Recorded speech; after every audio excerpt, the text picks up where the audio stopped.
जय हिंद दोस्तों, कैसे हैं आप लोग। तो आज हम बात करने वाले हैं साल 1987 में आई एक स्लैशर फिल्म ओपेरा के बारे में। फिल्म की स्टार्टिंग में हमें एक थिएटर दिखाया जाता है जहां पे ओपेरा की प्रैक्टिस चल रही थी। फेमस ओपेरा सिंगर मारा वहां पे प्रैक्टिस कर रही होती है, लेकिन उस प्ले में कई सारे बर्ड्स का इस्तेमाल किया जाने वाला था, जिससे मारा को बहुत ही गुस्सा आता है और वो रेवन बर्ड को धक्का दे देती है। उसके इस बर्ताव से सभी हैरान हो जाते हैं और डायरेक्टर उससे कहता है कि वो ऐसा ना करे, लेकिन मारा डायरेक्टर से कहती है कि वो उसका शो नहीं करना चाहती और वहां से जाने लगती है। जब वो बिल्डिंग से बाहर निकलती है तो उसका एक्सीडेंट हो जाता है और थिएटर में जब ये खबर पहुंचती है तो सभी हैरान हो जाते हैं और वो सोचने लगते हैं कि अब उनके लिए शो कौन करेगा। वो मारा की इंटर्न बेटी को कॉल करके बताते हैं कि मारा का एक्सीडेंट हो गया है, जिसकी वजह से अब वो शो उसे ही करना होगा। बेटी ये सुन के काफी नर्वस हो जाती है क्योंकि वो पहली बार कोई स्टेज परफॉर्मेंस देने वाली थी। तभी उसके अपार्टमेंट में मारा की मैनेजर आती है और उसे ये खबर देती है। बेटी उससे कहती है कि क्या वो ये कर पाएगी, तो वो उससे कहती है कि वो चिंता ना करे, उसे यकीन है कि वो अच्छा परफॉर्म करेगी।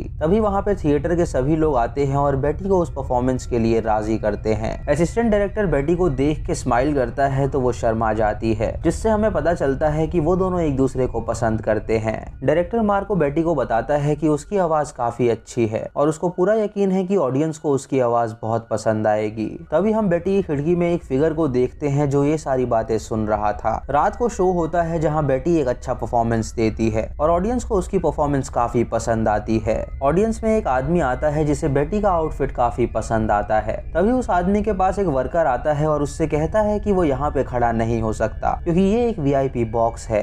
वो आदमी उस वर्कर को स्टैब कर देता है जिससे उसकी मौत हो जाती है और तभी उस खिड़की से कुछ नीचे गिरता है जिससे सभी लोग डिस्ट्रैक्ट हो जाते हैं। मार्को बेटी से कहता है कि वो अपनी परफॉर्मेंस कंटिन्यू रखे, तो बेटी अपनी परफॉर्मेंस कंटिन्यू रखती है और सभी खड़े होकर उसके लिए तालियां बजाने लगते हैं। इधर मारा जब बेटी की परफॉर्मेंस देखती है तो उसे बहुत गुस्सा आता है क्योंकि एक्सीडेंट की वजह से उसकी नौकरी जाने वाली थी। परफॉर्मेंस के बाद बेटी से मिलने एक इंस्पेक्टर आता है जो उससे कहता है कि वो उसका फैन हो गया है। वो उससे ऑटोग्राफ लेता है और उसके नजदीक आने की कोशिश करता है, लेकिन बेटी अंदर चली जाती है और तभी उससे मिलने वो असिस्टेंट डायरेक्टर आता है। वो उससे पूछता है कि क्या आज रात वो उसके साथ पार्टी में चलेगी, तो बेटी उसके साथ जाने के लिए राजी हो जाती है। तभी मारा का नौकर बेटी के पास आता है जो उसके लिए एक भेंट लेके आया था। वो उससे कहता है कि ये मारा ने उसके लिए भेजा है और जब बेटी उसे खोलती है तो वो एक वाइन बॉटल होती है जिसके अंदर बहुत तेज बदबू आ रही थी। बेटी उस वाइन को फेंक देती है क्योंकि उसे लगता है कि शायद वो जहर है। रात को वो किलर चुपके से उस थिएटर में आता है और बेटी की ड्रेस को ले लेता है। वो उसके ड्रेस को फाड़ने लगता है, लेकिन तभी कुछ पंछी आजाद हो जाते हैं। एक पंछी उड़ के उस किलर के टेबल पे बैठता है तो वो उसका गला काट के उसे मार डालता है। ये देख के सभी पंछी चिल्लाने लगते हैं और उस कातिल पे हमला कर देते हैं, लेकिन तभी वो कातिल वहां से भाग निकलता है। जब वहां पे एक आदमी आता है तो वो पंछियों को देख के काफी हैरान हो जाता है। इधर वो लड़का और बेटी इंटीमेट होने की कोशिश कर रहे होते हैं, लेकिन बेटी ये नहीं कर पाती। वो उससे कहती है कि वो किसी से प्यार नहीं कर सकती, तो वो लड़का उससे कहता है कि कोई बात नहीं, वो उसके लिए चाय लेके आ रहा है। जब वो चाय लेने जाता है तो बेटी वहां पे किसी की आवाज सुनती है।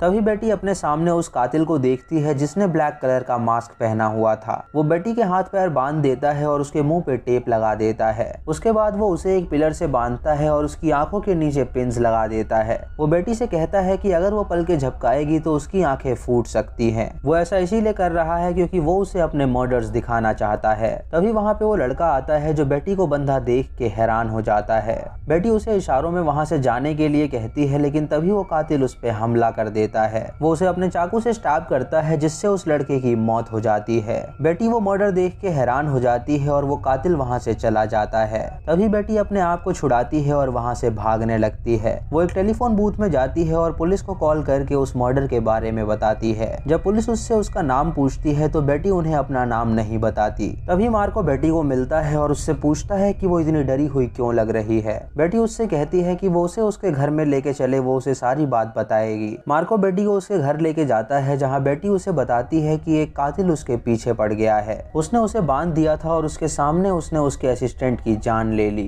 ये सुन के मार्को को काफी अजीब लगता है और वो उससे कहता है कि वो अपनी खिड़की और दरवाजे बंद रखे। वो उसे रुक के यहाँ पे प्रोटेक्ट करना चाहता है, लेकिन वो ऐसा नहीं कर सकता क्योंकि उसकी बीवी घर पे उसका इंतजार कर रही होगी। तभी बेटी अपने दरवाजे के बाहर किसी की आवाज सुनती है और जब वो मैजिक आई से देखती है तो वहाँ पे एक लड़की होती है जो एक आदमी से बात कर रही थी। वो उस लड़की से पूछती है कि वो आदमी कौन है, तो वो लड़की उसका कोई जवाब नहीं देती और वहाँ से चली जाती है। मार्को भी वहाँ से चला जाता है और बेटी अपने बेड पे सोने जाती है। इधर उस डायरेक्टर की बीवी उसके पास आके उससे पूछती है कि वो इतनी रात तक कहाँ पे था। वो उसे बताता है कि वो बेटी के घर गया था क्योंकि उसे कुछ हेल्प चाहिए थी। ये सुन के उसकी बीवी उससे कहती है कि क्या वो बेटी के साथ सोना चाहता है, तो वो डायरेक्टर उसकी इस बात का कोई भी जवाब नहीं देता। अगली सुबह थिएटर में इंस्पेक्टर आता है जो उस मर्डर केस के बारे में इन्वेस्टिगेट करने आया था। वो सभी से पूछता है कि आखिरी बार उस असिस्टेंट डायरेक्टर को किसने देखा था, तो सभी बेटी का नाम लेते हैं। बेटी जब उस इंस्पेक्टर को वहाँ पे देखती है तो वो छुप जाती है। वो कॉस्ट्यूम रूम में जाती है जहाँ पे उसे फैशन डिजाइनर मिलती है जो कि उसका कॉस्ट्यूम सेट कर रही थी। वो उसे बताती है कि कल रात यहाँ पे कोई आया था जिसने उसके कॉस्ट्यूम के साथ छेड़छाड़ की थी और उसने 3 रेवेंस को भी मार डाला था। ये सुन के बेटी काफी डर जाती है और उससे कहती है कि वो अभी आ रही है। बेटी अपनी मैनेजर को फोन करती है और उससे कहती है कि वो उससे कुछ जरूरी बात करना चाहती है। वो मैनेजर उससे कहती है कि वो आज शाम को उसके घर पे आएगी, वो सारी बात वहाँ पे उसे बता दे। उसके बाद बेटी वापस कॉस्ट्यूम रूम में जाती है जहाँ वो डिजाइनर उसे बताती है कि उसके कॉस्ट्यूम में उसे एक गोल्ड मिला है। बेटी उस गोल्ड को देख के उससे कहती है कि ये उसका गोल्ड नहीं है। वो दोनों देखते हैं कि उसके ऊपर कुछ लिखा हुआ है जो कि ढंग से विजिबल नहीं था। ये देख के वो डिजाइनर उसे अपने रूम में ले जाती है और माइक्रोस्कोप से उसे देखने की कोशिश करती है। इधर वो कातिल वहाँ पे आ जाता है जो बेटी को दोबारा बांध देता है। वो डिजाइनर देखती है कि उसके ऊपर 1978 लिखा हुआ है और जब वो ये बात बेटी को बताने आती है तो देखती है कि बेटी बंधी हुई है। ये देख के वो काफी डर जाती है तो वो कातिल उस पे हमला कर देता है। वो उससे अपना गोल्ड छीन लेता है तो वो डिजाइनर उसके सर पे एक स्त्री मारती है जिसकी वजह से वो कातिल बेहोश हो जाता है। वो डिजाइनर जब उसका मास्क हटाती है तो वो उसका चेहरा देख के हैरान हो जाती है। वो बेटी को बताने वाली होती है कि वो कौन है, लेकिन तभी उस कातिल को होश आ जाता है और वो उसका गला दबा के उसे मार डालता है। उसके बाद वो उसके मुंह में अपना गोल्ड डालता है और अपनी कैंची से उसका गला काट देता है और उसके शरीर से अपना गोल्ड निकालता है और अपने पास रख लेता है। फिर वो बेटी के पास जाके उसकी रस्सी खोल देता है और वहाँ से भाग जाता है। बेटी अपने आप को छुड़ाती है और वहाँ से भाग के अपने अपार्टमेंट में जाती है जहाँ पे उसे इंस्पेक्टर मिलता है तो बेटी उसे सारी बात बताती है। इंस्पेक्टर उससे कहता है कि वो चिंता ना करे, वो अपने घर में जाके खुद को लॉक कर ले। वो अपना एक ऑफिसर उसके पास भेजेगा ताकि वो उसकी रक्षा कर सके। बेटी अपने रूम में जाके अपनी आंखों में दवाई डालती है और तभी वहाँ पे एक इंस्पेक्टर आता है जो उसकी सुरक्षा के लिए वहाँ पे आया हुआ था। बेटी उसकी शक्ल देखने की कोशिश करती है लेकिन आंखों में दवाई होने के कारण वो उसकी शक्ल नहीं देख पाती। कुछ देर बाद बेटी की मैनेजर उसे फोन करती है और दरवाजा खोलने के लिए कहती है। वो उसे ये भी बताती है कि उसकी सुरक्षा के लिए नीचे एक ऑफिसर आया हुआ है। ये सुन के बेटी हैरान हो जाती है और सोचने लगती है कि उसके घर में जो ऑफिसर मौजूद है कहीं वो कातिल तो नहीं। तभी वो मैनेजर अंदर आती है तो बेटी उसे सारी बात बताती है। वो मैनेजर उससे कहती है कि अगर अपार्टमेंट में मौजूद आदमी कातिल हुआ तो वो उन दोनों को मार डालेगा। बेटी उससे कहती है कि क्यों ना वो नीचे जाके इंस्पेक्टर को इत्तला कर दे, लेकिन वो मैनेजर उससे कहती है कि क्या पता वही असली कातिल हो। वो दोनों किचन में जाके छुप जाती हैं और तभी वो देखती हैं कि वो अपार्टमेंट में मौजूद इंस्पेक्टर कॉल पे बात कर रहा है। उसका शरीफ उसे बुलाता है तो वो उस अपार्टमेंट से चला जाता है। तभी वो दोबारा वापस आता है और मैनेजर से कहता है कि वो दरवाजा खोले। मैनेजर उससे पूछती है कि उसके पास क्या सबूत है कि वही असली इंस्पेक्टर है। वो बंदा उसे अपनी गन दिखाता है और कहता है कि ये गन सिर्फ इंस्पेक्टर के पास ही हो सकती है। मैनेजर को उस पर यकीन नहीं होता और वो उससे कहती है कि वो दरवाजा नहीं खोलेगी, लेकिन तभी वो बंदा गन से उस मैजिक आई में शूट करता है जिससे गोली मैनेजर के सर के आर पार हो जाती है।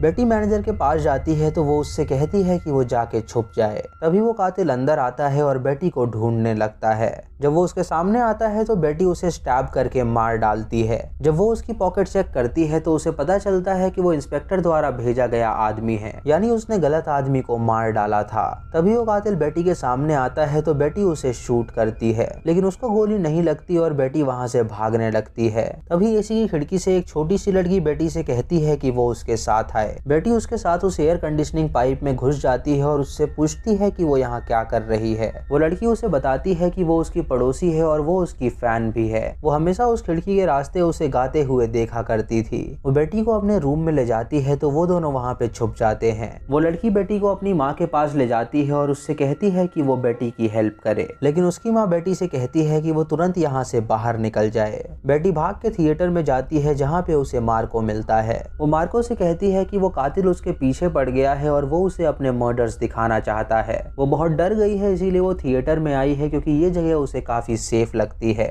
मार्को उससे कहता है कि उसने कातिल को पकड़ने का प्लान बनाया है। वो जानता है कि वो कातिल कल का शो देखने आएगा और तभी वो उसे पकड़ लेगा। उसके उसके बाद बेटी सोने चली जाती है और तभी उसे एक सपना आता है। वो अपने बचपन की बात याद करती है जहाँ वो अपनी माँ को देखती है जो कि पूरी ईविल थी। वो एक आदमी से जबरदस्ती एक औरत को जान से मरवा रही थी और वो आदमी कोई और नहीं बल्कि वही कातिल था जो उसके पीछे पड़ा हुआ था। तभी बेटी की आंखें खुल जाती हैं और उसे पता चलता है कि ये सपना नहीं था बल्कि ये एक मेमोरी थी जो बचपन में उसके साथ हो रखी थी। अगले दिन बेटी परफॉर्मेंस दे रही होती है और वहाँ पे कई सारे लोग मौजूद थे। शो के बीच में डायरेक्टर उन पंछियों को ले आता है और उन्हें आजाद कर देता है क्योंकि वो जानता था कि ये पंछी रेवेंस है और इनकी मेमोरी बहुत शार्प होती है और अगर ये किसी को देख लेते हैं तो वो उसे नहीं भूलते। वो रेवेंस पूरे थिएटर में उड़ते हैं और उस कातिल को पहचानने की कोशिश करते हैं। तभी वो उस कातिल पे हमला कर देते हैं जो कोई और नहीं बल्कि वो पुलिस इंस्पेक्टर था। वो उसकी एक आंख निकाल लेते हैं तो पुलिस इंस्पेक्टर वहाँ से भाग निकलता है। सभी लोग ये देख के डर जाते हैं और पूरा थिएटर खाली हो जाता है। बेटी जब अपने रूम में होती है तो डायरेक्टर उसके पास आके उसे बताता है कि वो इंस्पेक्टर ही कातिल है। तभी वो इंस्पेक्टर वहाँ पे आ जाता है और डायरेक्टर को मार के बेहोश कर देता है। वो बेटी को पकड़ के अपने साथ ले जाता है और उससे कहता है कि उसकी आवाज सेम उसकी माँ की तरह है। वो उसकी माँ को बहुत प्यार करता था लेकिन उसकी माँ एक ईविल औरत थी जो उससे बाकी लड़कियों के मर्डर्स कराया करती थी। ये सुन के बेटी समझ जाती है कि बचपन में जिस कातिल को उसने देखा था वो कोई और नहीं बल्कि इंस्पेक्टर ही था। वो इंस्पेक्टर बेटी को बांध देता है और उसकी आंखों पे पट्टी लगा देता है। उसके बाद वो उस रूम में तेल छिड़क देता है ताकि वो उसमें आग लगा सके। वो बेटी को एक गन देता है और उससे कहता है कि वो उसे शूट करके मार डाले। तभी वो इंस्पेक्टर वहाँ पे आग लगा देता है और बेटी उसे शूट कर देती है। बेटी किसी तरह अपने आप को छुड़ाती है और अपने सामने वो उस इंस्पेक्टर की लाश को देखती है जो कि पूरी तरह जल चुकी थी। तभी वहाँ पे डायरेक्टर कुछ लोगों को लेके आता है और वो बेटी को रेस्क्यू करते हैं। कुछ दिनों बाद मार्को बेटी को लेके पेरिस में जाता है अपनी नई फिल्म शूट करने के लिए क्योंकि बेटी को वो अपनी न्यू फिल्म में कास्ट करने वाला था। उस होटल की मालकिन छत पे एक पुतला लेके जा रही होती है। बेटी मार्को से कहती है कि वो बाहर जा रही है सीनरी देखने के लिए। तभी मार्को न्यूज में देखता है कि थिएटर के मर्डर की न्यूज बताई जा रही है। वो रिपोर्टर बताता है कि उस रात पुलिस को जो लाश मिली थी वो उस कातिल की थी ही नहीं बल्कि वो एक मैनिक्विन था और असली कातिल अब भी जिंदा है। ये सुन के मार्को काफी डर जाता है और ऊपर जाता है जहाँ पे वो उस होटल की लेडी की लाश देखता है और उसे पता चलता है कि इंस्पेक्टर यहाँ पे आ चुका है। बेटी वहाँ से भागने लगती है और वो इंस्पेक्टर उसका पीछा करता है। मार्को वहाँ पे आके उस इंस्पेक्टर पे हमला कर देता है तो वो इंस्पेक्टर उसे जान से मार डालता है। वो बेटी को भी जान से मारने वाला होता है तो बेटी उससे कहती है कि वो उससे प्यार करती है, वो अपनी माँ की तरह ही है और वो उसके साथ हमेशा रहेगी। ये सुन के वो इंस्पेक्टर उसके साथ जाने लगता है तो बेटी एक पत्थर उठा के उसके सर पे मारती है। तभी वहाँ पे पुलिस आती है जो उस कातिल को पकड़ लेती है और बेटी की जान बच जाती है। इंस्पेक्टर बेटी से पूछता है कि उसने कातिल को ऐसा क्या कहा जो उसने उसे नहीं मारा। बेटी उसे बताती है कि उसने उसे झूठ बोला था कि वो उससे प्यार करती है। पुलिस उस कातिल को लेके वहाँ से चली जाती है और इसी के साथ ये मूवी यहीं पे खत्म हो जाती है। तो दोस्तों ये थी 1987 की बेस्ट स्लैशर मूवी ओपेरा। अगर आपको इसकी कहानी पसंद आई हो तो आप हमें कमेंट सेक्शन में जरूर बताएं और ये भी बताएं कि आपकी फेवरेट स्लैशर मूवी कौन सी है। चैनल पे नए हैं तो इसे सब्सक्राइब करें और बेल आइकॉन दबाएं नोटिफिकेशंस के लिए और मूवी लिंक्स के लिए आप हमें टेलीग्राम पे फॉलो कर सकते हैं। दोस्तों वीडियो को लाइक और शेयर करना बिल्कुल मत भूलिएगा। तो मैं मिलता हूँ आपको अगली वीडियो में, तब तक के लिए जय हिंद।